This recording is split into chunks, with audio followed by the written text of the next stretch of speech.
Très bien. Il est 13 h, on va commencer. Bonjour à tous. Donc, je me présente, je suis Karine Langlois, je suis directrice d'une école de kinésithérapie qui s'appelle l'IFMK de la fondation EFOM Boris Dolto. Alors, pourquoi je suis là devant vous ? Parce que depuis 2015, toutes les écoles de formation paramédicale sont universitarisées. Certaines ont été universitarisées avant la formation kiné, par exemple les sciences infirmières ou la pédicurie-podologie. Donc depuis 2015, chaque école de kiné est partenaire pédagogique, c'est-à-dire est en convention de formation avec une université. Et pour la fondation EFOM, je suis donc en partenariat, mon institut est en partenariat pédagogique avec l'université Paris-Cité. Et on est intégré au cœur d'un département qui s'appelle le département universitaire des sciences de la rééducation et de la réadaptation, qui comprend aussi les pédicures podologues et les orthoptistes. Donc c'est la raison de ma présence. En tant que partenaire pédagogique, je vais vous présenter la filière kinésithérapie, mais bien évidemment, je vais aussi parler des admissions dans toutes les écoles qui sont, cette fois-ci, en partenariat d'admission avec l'université de Paris-Cité. Donc je resitue, les partenariats pédagogiques, c'est une école avec une université. Ça concerne la formation.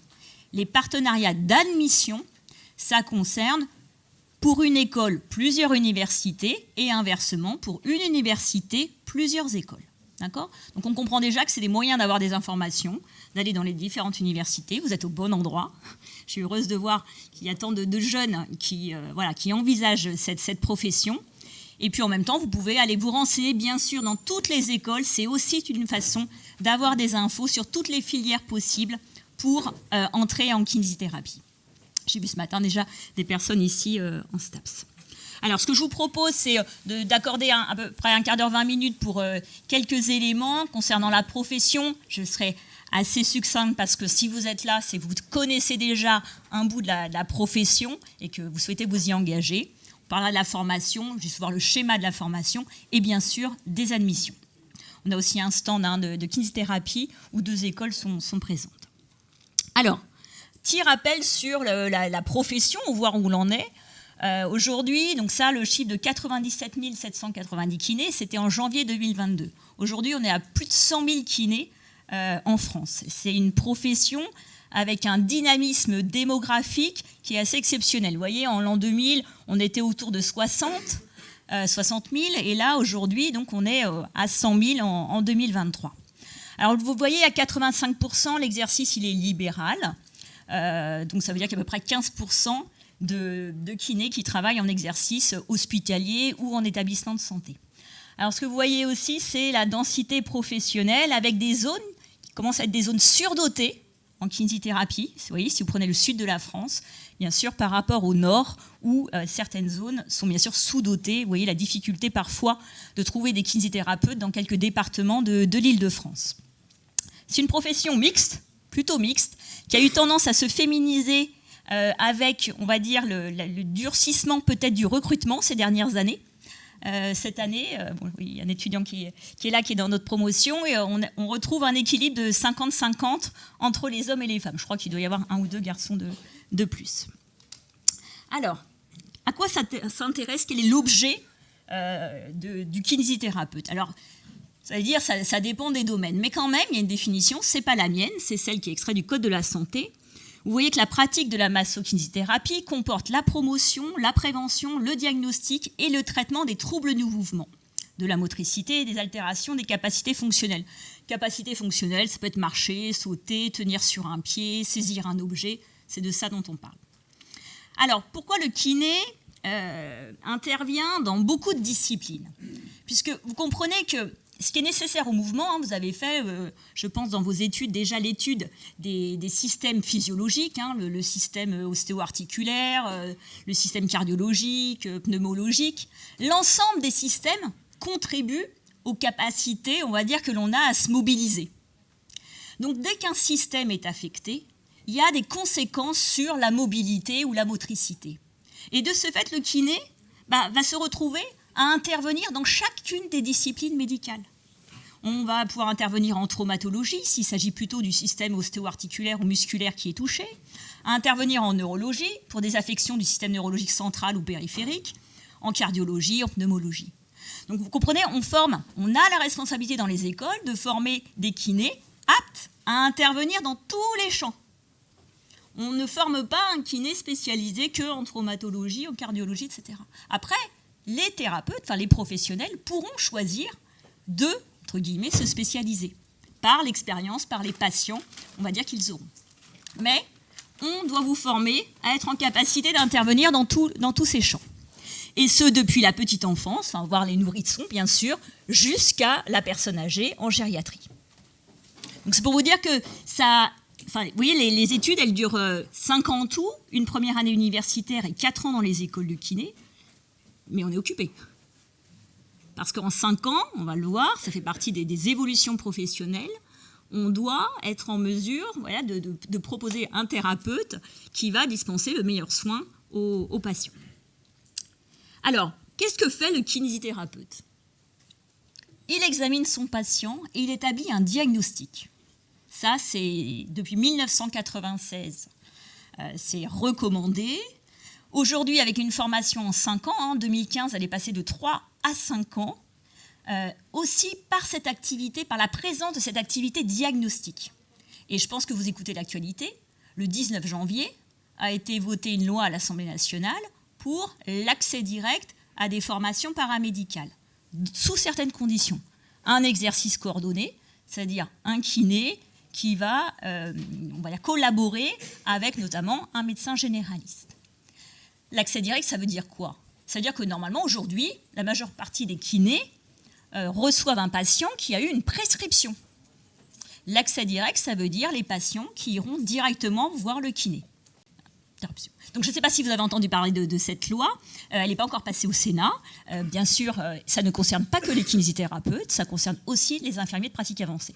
Enfin, c'est pour dire, c'est pas pour faire peur du tout, mais c'est pour dire quelle va être la responsabilité de vos jeunes, de nos jeunes, des jeunes qui sont ici.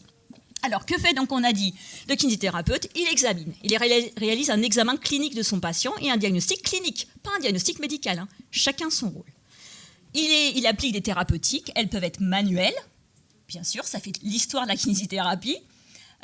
Nous, par exemple, dans mon école, enfin Sébastien peut le dire, on a une exigence, bien sûr, vis-à-vis de ces pratiques manuelles. D'accord ? C'est la masso, bien évidemment, la massothérapie, le massage, mais enfin, le kiné ne fait pas que masser, c'est évident, il faut sortir. Aujourd'hui, c'est plutôt l'inverse. Est-ce qu'il y a encore des kinés qui massent ?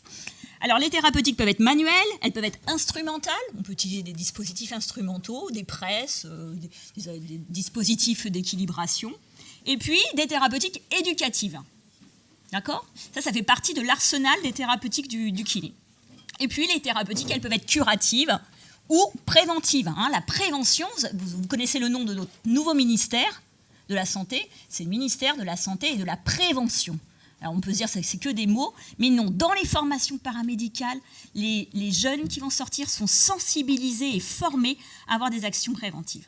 Donc là, il y a quelques exemples. Bon, lombalgie, globalement, deux personnes sur 3 hein, au cours de leur vie du travail auront un arrêt pour lombalgie. C'est peut-être pas très positif, mais enfin, ce sont les chiffres.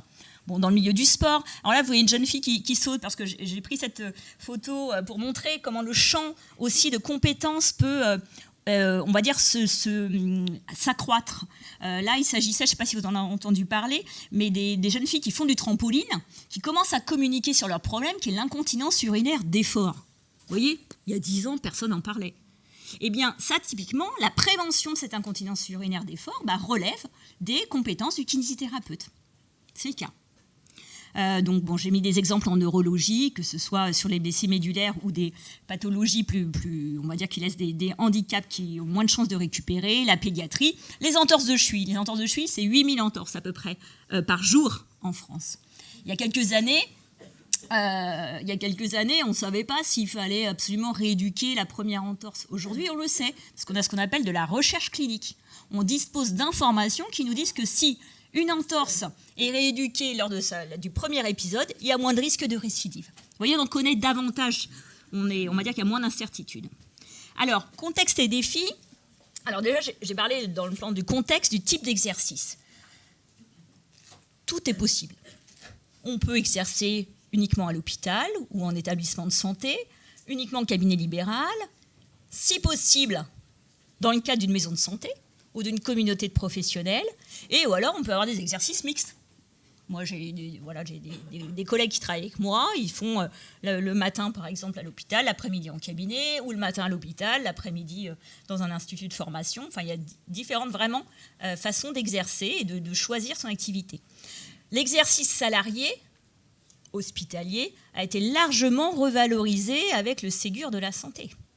Et même sur certains exercices hospitaliers, même dans le cas de la PHP, je connais des kinésithérapeutes qui, le soir, ont une activité libérale sur le plateau technique de l'hôpital. Vous voyez, ça s'est largement démocratisé en termes de possibilités d'exercice.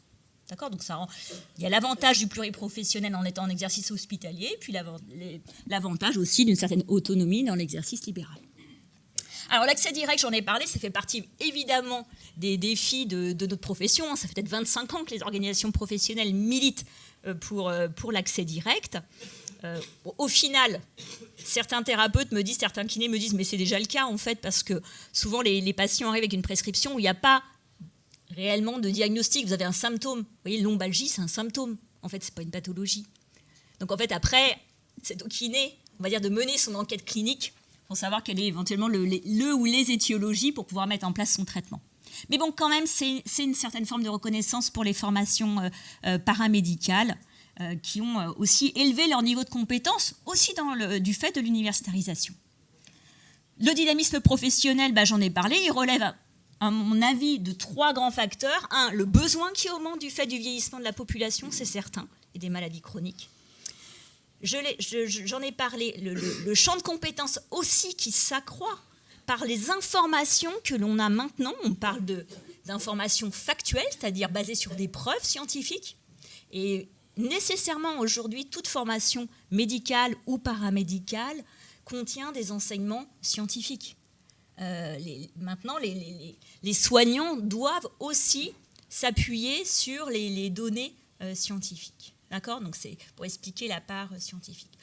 Les sciences de la rééducation bénéficient depuis 2019 d'une section au Conseil national des universités. Vous voyez, ça c'était aussi un grand accélérateur de la recherche en France pour la kinésithérapie aujourd'hui. Par exemple, dans le département universitaire des sciences de la rééducation de l'UPC, on a une maître de conférence kinésithérapeute qui a été nommée cette année. D'accord ? Donc c'est pour montrer l'évolution quand même scientifique aussi, au bénéfice de la clinique, bien sûr, de ce champ. Alors, parlons de la formation. Donc la formation, vous voyez, là, vous avez le quota national. Donc le quota national, c'est, vous voyez, 3031 étudiants. C'est le ministère de la Santé et de la Prévention qui décide de ce quota. C'est publié chaque année par arrêté. Donc là, c'était les chiffres pour la rentrée 2022, publié le 1er juillet 2022. Vous voyez ? On prend. Bon, ça ne change pas énormément, ça diminue jamais, ça tend plutôt à augmenter. Alors nous, ce qui nous intéresse, c'est l'Île-de-France, d'accord ? 700, non pas que je n'ai pas d'intérêt pour la province, mais on est en Île-de-France. 718 places, vous voyez, il y a 718 places pour des étudiants en kinésithérapie dans les différentes écoles de kiné. C'est le quota. Et ce quota est réparti entre les différentes écoles. Okay ? Ce n'est pas un arbitrage aléatoire, c'est le conseil régional qui fixe par agrément le quota consacré à chacune des écoles, et une école ne peut pas le dépasser. D'accord ? Alors, comment on entre en études de kiné ? Et enfin, ça c'est le schéma, on va revoir plus précisément les admissions ensuite. Ici, c'est le schéma global des études de kiné. Donc, vous avez une première année de sélection, je pense que vous le savez, qui est une année universitaire, une première année de licence universitaire. Mais il y a le choix entre les filières, en fonction de ses goûts, de ses spécialités, de ses forces, de ce que l'on aime travailler comme matière. Les voies accès santé, c'est ce qui nous réunit aujourd'hui, PASS, LAS 1, 2 ou 3. Les licences santé, alors elles ont plusieurs noms en fonction des universités. Ici, c'est la licence notamment de sciences biomédicales. Vous voyez, là, je vous parle à la fois d'accès santé et de 2 portails classiques qui sont la licence santé, la licence en l'occurrence sciences biomédicales, et la licence de STAPS aussi, qui est une voie pour entrer en kiné. Alors, comment ça marche ? Toutes les écoles de kiné, en fait, réalise ce qu'on appelle des conventions d'admission avec les universités. C'est-à-dire que le nombre de places, par exemple, je prends mon cas, pour la Fondation EFOM, bon, bien sûr, on attribue le plus de places à notre université pédagogique, enfin un partenaire avec pédagogiquement, c'est-à-dire l'université Paris-Cité. Donc je crois que j'ai 33 places sur les 90 du quota permis par le conseil régional. Et on distribue, on va dire, on répartit les places dans les différentes filières. Et il y a un conventionnement écrit avec toutes les conditions de sélection. Et on n'a pas le droit de sortir de ce conventionnement. Nos tutelles, bien sûr, vérifient, parce que on ne fait pas ce qu'on veut, que la formation soit privée ou publique. Bien évidemment, les formations sanitaires et sociales sont réglementées. Donc, en fonction des conventions d'admission, il y a plusieurs écoles qui peuvent vous être proposées si vous remplissez les conditions pour pouvoir être classé. D'accord ? Ensuite, il y a 4 années, premier cycle, deuxième cycle, dans les écoles de kiné. École de kiné, IFMK, Institut de formation en masso-kinésithérapie, quels que soient les noms, voilà, vous avez 4 ans. Donc là, vous avez le détail du nombre de stages, les heures de formation, qui sont celles du référentiel. Le référentiel, c'est l'arrêté, vous voyez, au bout là-bas, du 2 septembre 2015. J'ai marqué département universitaire de rééducation. Il y a des cours qui peuvent aussi, on va dire, être donnés dans le cadre des départements universitaires. Chaque université, aujourd'hui, a un département universitaire des sciences de la rééducation. Ça, c'est certain. Ensuite, vient le temps. Ce n'est pas une année, c'est le résultat, on va dire, de la diplomation. À l'issue des 5 ans, une année universitaire, 4 ans dans les écoles de kiné. Et l'étudiant, bien sûr sous réserve de réussir, mais les taux de réussite sont très importants. Je pense qu'on est de l'ordre largement plus de 90%, 97%, certaines années. Enfin, oui, il y a très peu d'évaporation, très peu d'étudiants qui arrêtent parce qu'ils ont le projet, se sont battus, ils ont passé la barrière Parcoursup, la barrière de la première année de licence. Voilà, et puis bien sûr, c'est un métier dans lequel on se retrouve, où vous avez de l'humain, de la clinique, de la science. Bien évidemment, c'est un métier complet qui permet, on l'a vu, des modalités d'exercice très variées. Chacun y trouve son compte. Certains ne feront, alors je ne sais pas pour dire que ce sont les femmes, mais c'est souvent le cas quand même, que de l'urogynéco. D'autres choisiront la gériatrie. Enfin, beaucoup arrivent avec un projet sport. Mais finalement, c'est souvent par méconnaissance de tout ce qui existe comme autre, modalité ou champ d'exercice. Bon, après, chacun a son projet et a le temps de le développer en 4 ans. Le diplôme, il est délivré par la DRIETS. Donc, c'est un service déconcentré de l'État, niveau régional, qui remet le diplôme d'État. Ce ne sont pas les écoles. Donc, voilà le Graal, en vert. C'est ce qui donne l'autorisation d'exercice. C'est un diplôme d'État. C'est ça qui donne l'autorisation d'exercice. C'est ça qui permet d'avoir une carte professionnelle de santé. C'est ce qui permet de s'inscrire à l'ordre des kinésithérapeutes. Et depuis 2021, août 2021, les étudiants qui sortent bénéficient aussi du grade de master et qui, pour le coup, par exemple pour mon école, est délivré par l'université Paris-Cité. C'est elle qui a la compétence, bien sûr, pour délivrer les ECTS. Alors là, je vais expliquer et dire qu'il y a une petite coquille que je vais corriger en même temps que je vous parle. Donc, l'université Paris-Cité, c'est 152 places de kiné sur les 718 de régional. Vous savez, je vous ai annoncé le quota régional. Bon, c'est l'université qui propose le plus de places en kinésithérapie. Alors, vous avez des places par accès santé. Vous avez le nombre de places. Alors, accès santé, c'est PASS, LAS, 1, 2, 3. Vous voyez, l'université Paris-Cité a fait le choix d'ouvrir à toutes les voies d'études de santé. Certaines universités ne proposent pas de place, par exemple, en LAS 1 pour kiné. 51 places, et vous avez les écoles partenaires.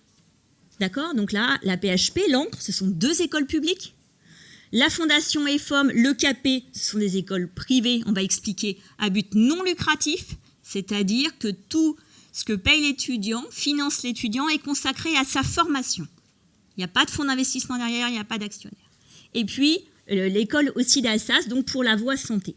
Ensuite, vous avez la L1 de STAPS, donc qui est une voie qui propose aussi beaucoup de place. Et là, la coquille, elle est au début. C'est pas l'encre, c'est la PHP. Je le corrigerai. On a dit qu'on le corrigerait et qu'on mettrait la bonne version. Mais vous allez voir sur les slides d'après, c'est la bonne. Donc l'encre ne propose que des places en accès santé.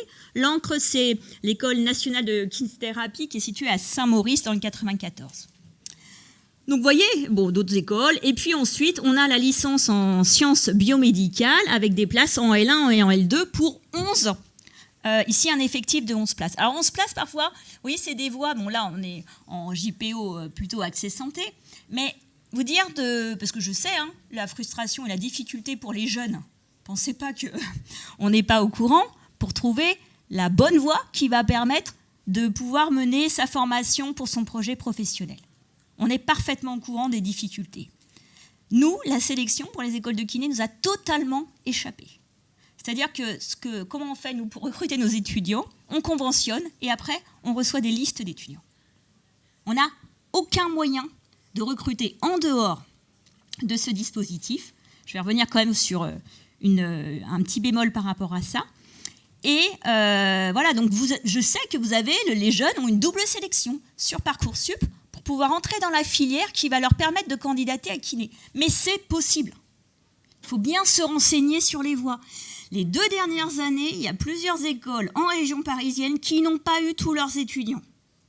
C'est très très important de le comprendre. Il faut bien se renseigner sur les différentes voies. D'accord ? Donc ça, je reviens juste là parce que j'ai passé sur un petit quelque chose qui était en haut, regardez, en bleu, en haut pour vous à droite. Une autre façon d'entrer dans un cursus de formation kiné, c'est d'être titulaire d'une licence, d'un grade de licence, d'accord, d'avoir fait 3 années de licence. Au cours de la 3e année de sa licence, on peut candidater pour entrer en kiné, ce qu'on appelle au titre de l'article 25. C'est fait aussi pour des personnes qui auraient un diplôme déjà de pédicure, d'infirmier, qui a une formation déjà de premier cycle de santé en médecine, par exemple. C'est une possibilité, d'accord ? Ce qu'on appelle les articles 25. C'est 5% du quota et c'est dans toutes les écoles. D'accord ? Ça donne aussi cette possibilité. On fait une licence de sciences, on n'a pas de place en L1, pas en L2, pendant ça L3, je sais, ça alourdit largement les parcours. Ça devient plus long, mais d'un autre côté, vous voyez, c'est un autre bagage aussi. Vous ne voyez pas de la même façon votre formation. Donc je reviens là, pour les différentes voies. Puisque votre question concerne aussi les admissions, après je laisserai un temps aux questions, mais ce n'est pas parce qu'on voit des petits effectifs qu'il ne faut pas s'engager dans les voies. Aujourd'hui, les voies particulièrement saturées pour entrer en kiné, ce sont les voies STAPS. Dans les autres voies, on n'a pas tous nos candidats. C'est pas qu'ils ne réussissent pas, c'est que les candidats, ils n'y sont pas. Alors, ne réussissent pas, attention, vous êtes renseigné sur aussi les LAS, bien sûr c'est une difficulté de valider sa mineure santé, c'est difficile en 1 année, d'accord, donc c'est pour ça que, voilà, parfois c'est aussi une question de réussite. Mais, voilà, il est bien en tête que dans les voies accès santé ou les voies de sciences biomédicales, il manque des candidats. Je sais pourquoi on imagine. Quand on voit des petits effectifs, on n'ose pas y aller. Vous voyez ? Et du coup, en général, il n'y a pas les candidats. Alors, ça c'est une autre façon, on retrouve la même chose. 44 places en PASS, 7 places en LAS. Alors ça montre juste la division des 51 places entre PASS et LAS. D'accord ? Cette année, vous allez me dire, oui, 7 places en LAS, c'est très peu. Mais cette année, il n'y a eu aucun candidat en LAS.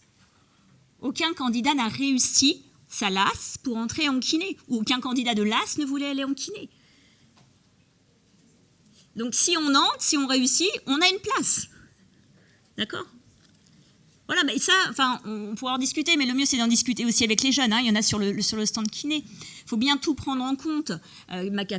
Sa propre capacité de travail, les matières qu'on aime travailler, ce qu'on est prêt à accorder comme temps. Voilà. Mais il y a vraiment des voies et des possibilités. Alors là, vous avez le détail par école. Donc, 2 écoles publiques. Vous voyez, pour l'accès santé, 2 écoles publiques. L'école de la PHP, qui est à Porte de Vanves. L'école de l'encre, qui est dans le 94. Il y a aussi des étudiants de l'encre et une responsable pédagogique qui est sur le stand kiné. La fondation EFOM, donc que je représente, le CAP, donc nous, la Fondation EFOM, on est dans le 15e arrondissement. L'école de kinésithérapie de Paris, qui est dans le 12e arrondissement. Donc, ce qui sont, je vous ai dit, deux écoles associatives.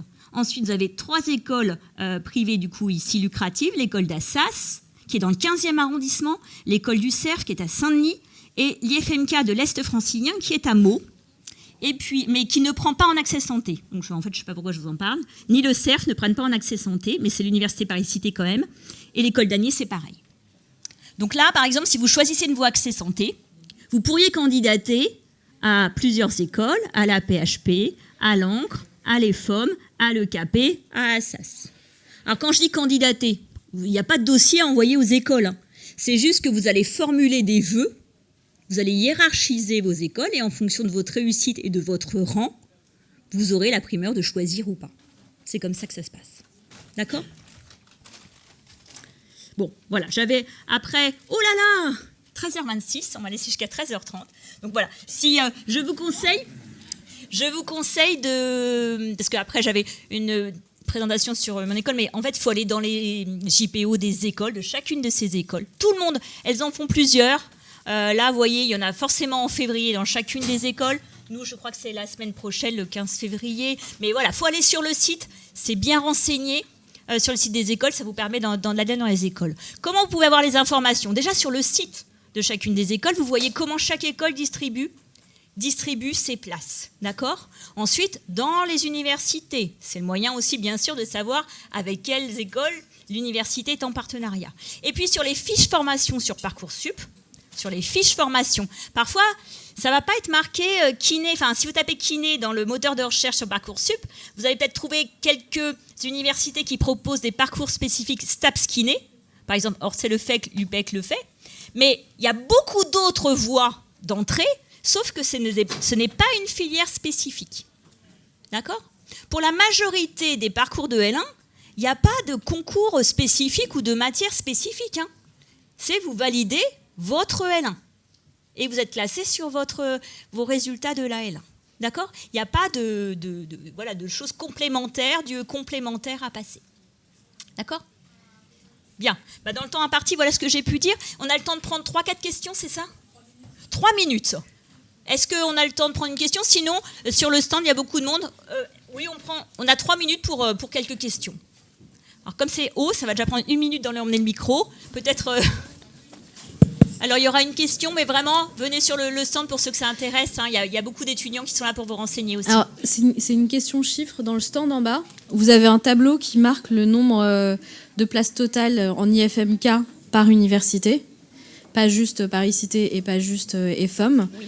Et il y a un total qui arrive à peu près à 300-350 places. Et vous indiquez un quota de 700 places. Exactement, parce que les universités qui sont indiquées sur le document que vous avez vu sont uniquement mes universités partenaires. Vous avez vu, c'est pour la Fondation EFOM. Vous voyez, c'est pour ça. Donc, il y a beaucoup d'universités avec lesquelles on n'est pas en... Je ne sais pas où est la personne qui parle, mais où on n'est pas... Merci. Où on n'est pas conventionné, vous comprenez ? Par exemple, je prends Bobigny. Il y a des universités... L'UVSQ, par exemple, c'est des universités avec lesquelles la Fondation EFOM n'est pas partenaire, mais qui offrent des places. Vous pouvez, si vous voulez avoir une synthèse sur l'ensemble, on pourrait les mettre sur le site. Sinon, le site de la FNEC, FNEK, qui est la Fédération nationale des étudiants en kinésithérapie. À 3% près, ce sont des chiffres fiables. Écoutez, je vous remercie. On respecte le timing. Bon courage à tous.